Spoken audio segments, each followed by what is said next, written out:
E pa, dragi moji, od kad smo se vratili s ovih naših kineskih putešestvija, kao jedina nezavisna kipa iz regiona, dakle nama račune nije platio ni Džili, ni Šeri, smo išli sami, o svom trošku i za svoj groš, da bi vam doneli najnovije vesti, punu istinu o automobilskoj industriji. To ste gledali u prethodnim epizodama, ali jednu stvar vam nismo do kraja razjasnili, a ona glasi: većina automobila koji su došli iz Kine su zapravo automobili iz prethodne tehnološke generacije, pa možemo slobodno reći da od onog tehnološkog čuda u Srbiji zapravo imamo tek kineski početak revolucije u automobilskoj industriji. Zato smo se za danas odlučili da uporedno testiramo potpuno novi model koji dolazi iz Evrope, tačnije iz Rumunije, Dacia Bigster, i mogu da kažem sad već odomaćen i prilično uspeo na našem tržištu Chery Tiggo 7 Pro. Ako ih posmatramo kroz kategoriju vozila, oni su stvarno onako kao braća blizanci, dugački su oko 4,5 metra, tačnije Chery je dugačak tačno 4,5 metra, Dacia je duža nekih 7 cm, tih 7 cm neće poremetiti prevelike odnose u ovoj našoj priči, ali da krenemo ipak od samog početka. Jedan i drugi, par po meni, automobili izgledaju izvanredno. Chery nekako koketira sa premium izgledom, sa premium pojavom i pomalo se čak i izdvaja na parkingu od ove neke uobičajene evropske konkurencije. Dacia Bigster sa druge strane donosi već onu dobro poznatu Daciinu školu dizajna, a to je jednostavnost, praktičnost, vrlo oštre linije i zapravo dizajn koji hoće da pokaže da je i ovaj automobil apsolutno spreman za sve izazove i za pravu onu automobilsku priču. Kad govorimo o spoljašnjosti, potpuno je jasno da Dacia Bigster ima mnogo bolji koeficijent otpora, da je mnogo bolje konstruisana, da je mnogo bolje u tom smislu prilagođena kretanju, ali to s obzirom na motorizaciju jednog i drugog modela ne znači mnogo. A kada smo kod motorizacije, tu je ono, što bi rekli, slično, ali ni nalik, jer u Cheryu Tiggo 7 Pro je ugrađen dobro nam poznat 1.6 turbo benzinski agregat i koji raspolaže sa 186 konjskih snaga i 275 Nm obrtnog momenta. Sa druge strane imamo Dacia Bigster koja je, kako da kažemo, od Renaulta maznula ovu njihovu najnoviju hibridnu tehnologiju i taj paket električno-benzinski postavila u testirani model.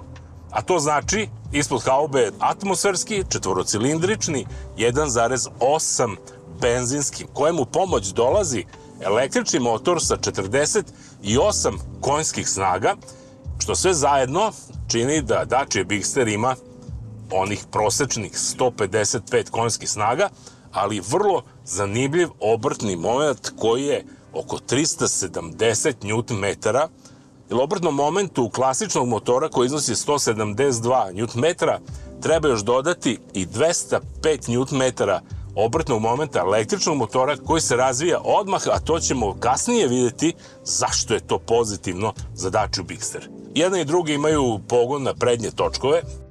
Možda sada ipak da se vratimo malo nazad na karoseriju i na ono što nam pružaju jedan i drugi automobil, bar u unutrašnjosti. Chery Tiggo je urađen zaista moderno, zaista onako futuristički, sve je tu na svom mestu. Moram da kažem i da je izrada vrlo kvalitetna, baš što se tiče same proizvodnje i preciznosti izrade. Vozač na raspolaganju ima dva digitalna monitora od 12,1 inč, na jednom je naravno instrument tabla koja je, kažem, onako baš old fashion, kao da su se deca igrala, digitalizovala nešto, dok na ovom centralnom panelu imamo board kompjuter, odnosno digitalizaciju Cherya, koja budi bog s nama. S druge strane, Dacia se opredelila za onu svoju standardnu taktiku, a to je digitalizovan instrument tabla, potpuno jednostavno rukovanje i ono što je sad već u Dacia nije iznenađujuće, vrlo kvalitetan interijer. Dok je Chery svoj interijer napravio da bude mekan, prijatan na dodir u svakom trenutku, Dacia Bigster je malo grublja, vidi se da je to automobil napravljen onako da dugo traje, pa čak i da bude radni automobil u nekim drugim okolnostima, dok je jednostavno Chery Tiggo 7 Pro zaista samo jedna prava putnička SUV limuzina, sad već mogu tako nazovem. Jednom i drugom se dobro sedi. Chery ima nešto šira, udobnija, komfornija sedišta. Dacia je napravila sedišta nešto tvrđa, ali zato ona mnogo bolje obuhvataju telo, mnogo se bolje u njima vozi kroz krivine. Ne mora, što kaže, da se držimo onako zubima za vetar, tako da uslovno rečeno možemo reći da jedan i drugi automobil nude u unutrašnjosti izuzetno dobar komfor, s tim što bih naglasio da oni koji vole baš onako jednu staromodnu udobnost, da je tu Chery Tiggo 7 Pro nekako iznad Dacije, dok za Daciju možemo reći da su stvarno napravili onako jedan kvalitetan automobil sa mnogo zanimljivih detalja. Jedan i drugi u ovom paketu imaju panoramski krov, tako da su se nekako potrudili da baš zadovolje kupca. I na kraju ostaje prtljažnik, tu je Dacia mnogo izdašnija. Prtljažnik u Dacia Bigsteru je u osnovi nekih 540 litara, Chery je nešto skromniji sa 475 litara, ali Chery ima dobar prtljažnik u smislu da je vrlo ravan, pravilan i do njega stvarno može puno da se smesti koliko se dobro planira. Dakle, ajde da kažemo onako, što se tiče interijera i udobnosti same kabine, možemo kažemo da je stvar potpuno nerešena. Svako će nam Chery pružiti nekako više udobnosti na dugim putovanjima, dok će Dacia zadovoljiti, ajde da kažemo, sve. I da udobno putujemo i da se vozimo po gradu, ali isto tako da sa njom možemo da odemo na ozbiljan off-road. A zašto? Zato što je osvojanje od tla Dacia Bigster negde oko 22 cm, dakle model potpuno spreman za sve terenske izazove, dok Chery takvih ambicija nema. On je udaljen od tla 18 cm, možemo reći, i to su onako dobrih 18 off-road centimetara, međutim, s obzirom na težinu automobila, na njegovo gibljenje, na sve ono što nam on nudi, apsolutno Chery Tiggo 7 Pro nije model za off-road, odnosno za terenski uslove, ali sasvim dobar da preskoči neku bankinu ili ako upadne neku gradsku rupu, da ne napravimo veliku štetu. Chery ima vrlo mekane amortizere koji imaju vrlo dugačak hod. Ima gume, onako što bi rekli balonjerke, ima mekana sedišta, što znači da je sve predodređeno da se vrlo udobno u njemu vozimo, međutim sa jednom ozbiljnom manom, a to je prilikom ulaska u krivinu, upravo ti mekani amortizeri i ovako visoka konstitucija i težina od 1570 kg čine svoje da se automobil naginje i da baš nije sigurno ako uđete brzo u krivinu da ćete iz nje tako sretno izaći. Dacia Bigster je sasvim drugačije postavljena i koncipirana. Nešto je tvrđa, koliko smo na lošem putu i u Dacia Bigster ćemo se voziti udobno, ali kad uđemo u krivinu upravo to nešto malo tvrđe i bolje projektovano ogibljenje će učiniti da Dacia savršeno dobro i uđe u krivinu, a još bezbednije, većom brzinom izađe iz nje. Uopšte se, praktično, iako je velika karoserija, iako je postavljena prilično visoko, apsolutno se ni najmanje ne naginje u krivini i čovjek zaista kada je vozi ima osjećaj da potpuno vlada automobilom za razliku od Chery Tiggo 7 Pro koji onako, ajde kažem, komotan, pa čak i u upravljanju je velika razlika, Dacia je mnogo preciznija. Chery Tiggo 7 Pro, zahvaljujući veće snazi, nešto ima bolje papirne performanse do stotke, ubrzava za nekih 8,6 sekundi. Dacia je, bar što se tiče papira, nešto sporija, 9,7 sekundi joj treba do 100 km/h, to je ono što piše na papiru.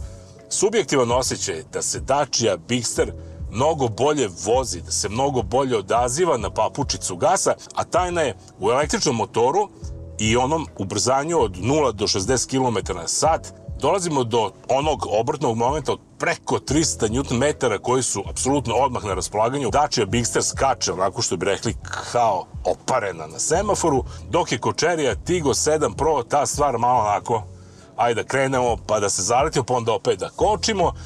A na tom kočenju Chery Tiggo proizvodi toplotnu energiju na diskovima, a Dacia proizvodi električnu energiju koju vraća opet u svoj 1,4 kWh akumulator da bi imala za ponovno ubrzanje. Ali to je ono od 0 do 60, ali ono gde je dinamika ovakvih hibridnih modela najkorisnija, to je u međubrzanjima.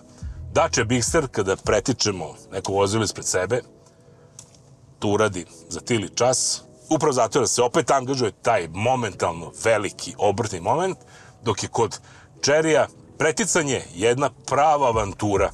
Prvo što je menjač prilično spor, drugo kad izabere stepen prenosa, on je po pravilu za 1 stepen niži nego što bi to trebalo, automobil bruji, ali se vrlo sporo ubrzava, tako da za razliku od Dacia Bigster, u Cherry Tiggo 7 Pro svako preticanje predstavlja određen rulet. Još malo samo da nešto kažemo o digitalizaciji automobila. Dacia je onako standardna po evropskim kriterijumima, dok je Cherry Tiggo 7 Pro po kineskim standardima, prosto digitalizacija izluđuje vozača. Stvar zbog koje nikada ne bih posjedao ovaj automobil je ta očena digitalizacija. Prvo, radio aparat, odnosno radio uređaj, nema identifikaciju radio stanice. Ne znate uopšte šta slušate. Drugo, on radi samo što on hoće. Da li će da se upari sa vašim telefonom ili neće. To je samo stvar njegove dobre volje. Isto tako, nikad se ne zna kada će se automatski zaključati, kada će se otključati. Tako da, prilikom svakog ostavljanja Cherrya Tiggo 7 Pro na parkingu morao sam da se vraćam da vidim da li je zaključan, jer se često dešavalo da se automobil ne zaključa uz pomoć njegovog pametnog ključa. A tom digitalnom haosu od ključa i zaključaja doprinosi i sistem za otvaranje zadnjih petih vrata koji radi apsolutno šta on hoće i kada on hoće. Iz kog razloga, ne znam. Zapravo, ako se pitamo gde je najveća razlika između ova dva automobila, onda je ona jasna u tehnologiji motora i u ovoj digitalizaciji. Ono što vam još nisam rekao, a možda sad već pretpostavljate, još veća razlika od svega do sada rečenog je u potrošnji. Cherry Tiggo 7 Pro ne može troši manje od 9,5 litara benzina na 100 km. U slučaju dinamične vožnje ta potrošnja prelazi 10,5 litara, dok je Dacia Bigster tu, bar po onome što sam ja izmerio na našem testu, u nekoj srednjoj vožnji, ne preterano agresivnoj, potrošnja Dacia Bigster je oko 4 litre benzina na 100 pređenih kilometara. Ukoliko smo nešto agresivniji i vozimo onako, što bi rekli, do panja, ta potrošnja neće preći više od 5,5 do 5,8 litara i time nam se najviše i otkriva sve ono što sam na početku rekao o tehnološkim generacijama automobila koji dolaze iz Kine. I nekako sada završimo ovo, vjerojatno pitate a šta bi ti mi odvozio, koliko ste neko ko želi udoban automobil kojem nije bitno koja je potrošnja, koji se neće mnogo sekirati oko digitalizacije i želi da se udobno vozi na dugačkim putevima, onda je to svakako Cherry Tiggo 7 Pro. Kupac koji želi moderni automobil, automobil sa boljim međubrzanjima, sa boljim performansama, sa savršenom digitalizacijom, automobil koji može da bude i off-road model i koji želi da posle 5 ili 6 godina ima veću prodajnu vrednost svog automobila, onda je to naravno Dacia Bigster, jer jednostavno Dacia kada postavite na oglas, ona se proda odmah. Za ove kineske automobile, bar kako sada stvari stoje, bar kad su u pitanju polovni, kupaca nema ili dolazimo do velikog gubitka cene u drugoj prodaji. I tu naravno, evo nas, stigli smo do cene. Cherry Tiggo 7 Pro sa ovim izuzetno bogatim paketom opreme košta 30.000 eura i to je stvarno šampionski, ne toliko zbog tehnologije, rekli smo da je ona od pre cara Franje, već što se tiče same opreme i što se tiče onog osjećaja da se vozite u jednom premium modelu. Dacia Bigster, full hybrid, sa četvorostepenim automatskim dogmenjačem koji radi kao singerica, košta 10% više, nekih 33.000 eura i sada onako možemo da razmišljamo da li se tih 10% isplati ili ne. Ukoliko želite modern automobil, modernu tehnologiju i ekonomičnost pre svega, onda tih 10% ili 3.000 eura nije velika razlika u ceni, koju ćete bar, ajde kažem, dvostruko monetizovati onog trenutka kada vaš Dacia Bigster za par godina budete prodavali. Razmislite prvo o sebi šta želite, pa onda tek o automobilu koji želite da kupite.